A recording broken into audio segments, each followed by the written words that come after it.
All right, now, Juan, you're a huge supporter of Barack Obama, and I made a fairly strong case that America's power has declined both at home and abroad. So where am I going wrong in your eyes? Well, first, I'm not a huge, big supporter of Obama. I guess because I come on here and challenge you, then you want to put me in that position. But let me just say, I think you like him to the extent that you would be in the top 10% of liking him. Look, let's get back to the story.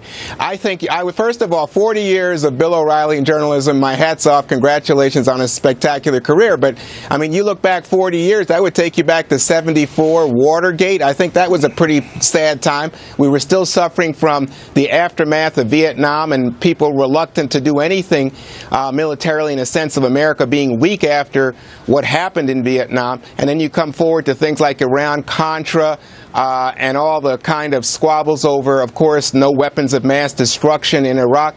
So I think we've seen times when we're highly divided. I won't even mention the 2000 election of the Supreme Court. So I think part of what you're discontented with, Bill, is changes in the reality. And I think it's a huge fallacy to think, oh, if we just imposed our military will, because we remain the #1 superpower. We're the unrivaled superpower in this world. All right, Juan, but look, yeah, I we mean, can project strength without actually doing military actions. Even in the Vietnam era, all right, you had a military machine in America that could mobilize quickly and do some serious damage. Therefore, and the proof of that is that China and Russia stayed within their boundaries. They did not expand. So, Juan, let me ask you about the ISIS army, now 60 miles outside of Baghdad. President Obama has taken no action against them, no action to degrade them. They're taunting us now. They own more land, this ISIS offshoot of al-Qaeda, than any jihadist army in the history of the world now, okay? They're all over the place, and they're moving and they're expanding. Are you not a little worried about this, Juan Williams, that President Obama is totally MIA in this whole thing?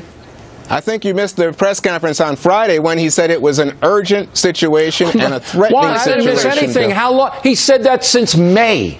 No, you said he hadn't said anything. We hadn't heard from him, is what I heard you say in the talking points memo. What has he done? What's he going to do? We don't know in some ways. We don't know, Juan. That's weakness. You want me to speak? Okay, so we have not seen the United States take pointed action. And again, you would have us going there right now. Does that bother you? No, because I think you've got to understand we have got to take smart action. Judicious restraint, acting sensibly, does not mean that you're a weak, silly person, Bill. All right. To have restraint, to use power wisely is a good sign. Unbelievable. Juan, go ahead. The article you cited in the